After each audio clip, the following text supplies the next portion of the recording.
Bonjour. Créer une table des matières automatiquement dans InDesign est relativement simple, mais vous devrez pour cela au préalable maîtriser les feuilles de style, sujet non abordé dans ce tutoriel. Le document présent comporte différents chapitres et chaque chapitre contient des sous-parties. Nous allons créer un sommaire automatiquement affichant les chapitres et les sous-parties ainsi que le numéro de page. Mon premier chapitre commence en page 1. J'ai pour cela créé un début de section, les deux premières pages correspondant à ma couverture et à mon futur sommaire. Quittez maintenant ce document terminé pour le reprendre à son début. Ici ma page B que je vais afficher, qui contiendra ma future table des matières. La première action pour créer une table des matières consiste à créer les styles de paragraphes. Donc j'ai créé ici des styles pour mes titres et mes sous-titres, et j'ai créé également les styles de paragraphes pour mon futur titre dans ma table des matières et mes sous-titres dans ma table des matières. Petite précision, le document sur lequel je travaille est un document que je vais éditer ensuite en PDF et qui reprendra toutes les étapes justement de ce tutoriel. Appliquons maintenant ce style à chacun de mes titres et mes sous-titres. Je vais sur ma page suivante, j'applique le style à mon titre et mon sous-titre. Voilà, pour l'intérêt de l'exercice, moi j'ai déjà effectué ces travaux sur l'ensemble de mes pages. Une fois l'application des styles terminée, vous pouvez passer à l'enregistrement de votre table. Je vais sur mon menu page, je clique sur style, table des matières et dans la fenêtre suivante, je clique sur nouveau. La fenêtre suivante contient toutes les informations concernant votre future table des matières. Une fois enregistrée, bien sûr, vous pourrez la modifier. D'ailleurs, nous le ferons par la suite. Le premier champ correspond au nom de la table. Il s'affichera dans la fenêtre précédente. Précisez un nom explicite car il est possible d'avoir plusieurs tables pour un même document. Le deuxième champ correspond au titre figurant au-dessus de votre future table. Pour moi, je vais noter sommaire, mais si vous souhaitez ne rien voir affiché au-dessus de votre table, laissez ce champ vierge. Le cadre suivant correspond au style de paragraphe. À droite se trouvent tous les styles que j'ai précédemment enregistrés. Pour rappel, chacun des styles a été appliqué à des textes, soit titre, sous-titre, texte, etc. Je souhaite que ma table contienne tous les titres des chapitres de mes pages. Je sélectionne donc titre dans le cadre de droite et je clique sur ajouter. J'effectue la même procédure pour mes sous-titres que je souhaite voir figurer dans ma table. Quand je vais éditer ensuite ma table, celle-ci appellera ces styles et affichera ainsi les textes correspondants. Passons maintenant à la présentation de la table. Je vais donc appliquer un style de paragraphe, style que j'ai précédemment enregistré, à chacun des titres et de mes sous-titres. Il est important de donner un nom clair car on est vite submergé et perdu dans ces fenêtres. Pour moi, j'ajoute systématiquement TDM pour table des matières à la fin de chacun de mes noms. Une fois les styles appliqués, je détermine dans le menu déroulant suivant si je souhaite faire figurer une numérotation ou pas. J'ai le choix donc avant ou après. Moi je vais noter après. Je vais sélectionner après. La ligne suivante concerne ce que je souhaite faire figurer entre mon texte et ma numérotation. Par défaut, le réglage est sur tabulation pour permettre la création de points de conduite. Mais vous pouvez choisir une autre option dans ce menu déroulant. La gestion des points de conduite se fait dans le style lui-même et non dans cette fenêtre. Nous y reviendrons d'ailleurs avec un exemple dans la suite du tutoriel.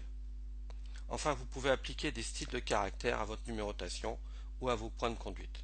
Là aussi, j'y reviendrai ultérieurement. Petite remarque, si vous créez une table des matières dans le cadre d'un livre, cochez la case continue pour que la table s'applique à la totalité des documents composant votre livre. Enregistrez les options de votre table en cliquant sur OK. Vérifiez que la table est bien présente dans la seconde fenêtre.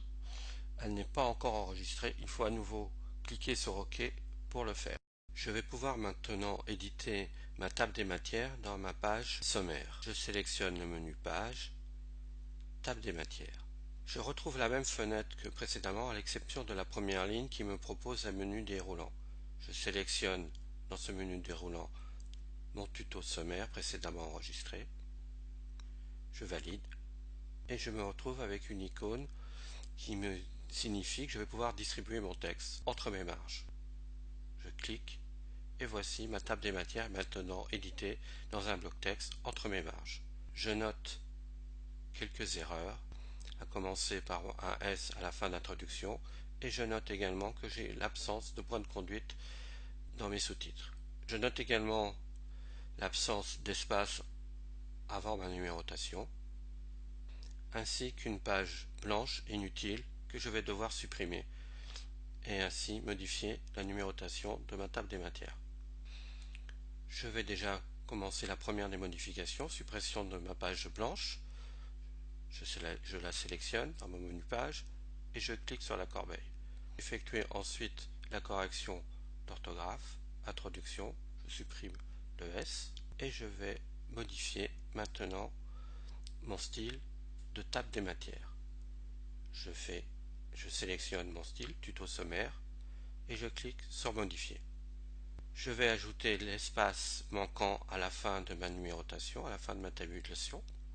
Je clique sur espace. Je fais la même chose pour mon titre. Et je vais modifier maintenant le sous-titre et le titre avec un style de caractère pour ma numérotation en gris. Je valide, je clique sur OK. Je valide une seconde fois. Les corrections sont maintenant enregistrées. Mes corrections sont bien enregistrées. Je retourne maintenant sur ma page sommaire pour vérifier. Mais je note que rien n'apparaît. En effet, vous devez mettre à jour la table pour afficher les modifications. Je sélectionne mon bloc, ça c'est important, puis je vais dans le menu page, mettre à jour la table. Je valide la fenêtre d'avertissement et je peux voir enfin que la totalité de mes modifications ont bien été enregistrées. La faute d'orthographe a disparu, l'espace est là et le numéro est bien en gris. La numérotation a été mise à jour. En revanche, je vois qu'il me reste à mettre à jour les points de conduite, c'est-à-dire mes pointillés. Pour rappel, les points de conduite se gèrent avec la fenêtre Tabulation. Commande T pour Mac, CTRL T pour PC. Je vais fermer cette fenêtre car ici nous sommes dans un style existant. Nous devons donc modifier les tabulations directement dans celui-ci. Attention, c'est le style appliqué à mon sous-titre dans ma table, c'est-à-dire que je dois modifier sous-titre TDM. Je vais l'ouvrir, double-clic, je sélectionne l'onglet Tabulation et je choisis une tabulation alignement à droite pour que tous mes chiffres soient alignés sur la droite. Je la positionne approximativement dans ma barre. Je sais que mon bloc fait 740 pixels de large et je rentre la valeur 740 dans le champ suivant. La tabulation vient se positionner à droite. Indiquez vos points de conduite dans le champ suivant. J'entre donc mon point et j'ajoute une espace après pour aérer l'ensemble de la ligne. Je clique sur aperçu et je vérifie que mes points sont bien affichés.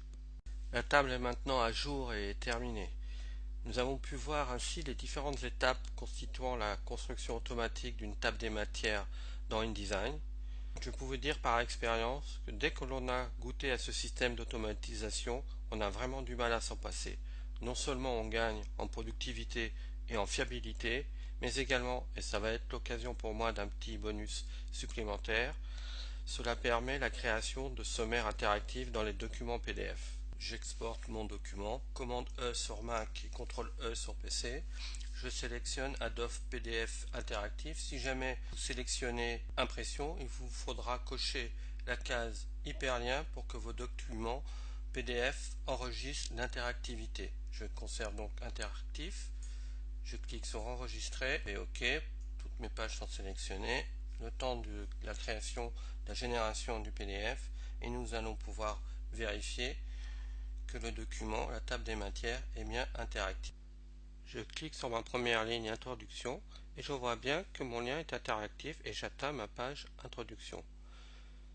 Je vais cliquer sur mon hyperlien créé précédemment pour revenir à mon sommaire et ensuite je vais vérifier avec un sous-titre si ça fonctionne exactement de la même manière. En effet, j'atteins bien ma page correspondante. Je reviens vers mon sommaire. Je vous remercie de votre attention. Sachez que vous pouvez retrouver différents tutoriels sur ma chaîne YouTube ou bien sur mon site Graphico.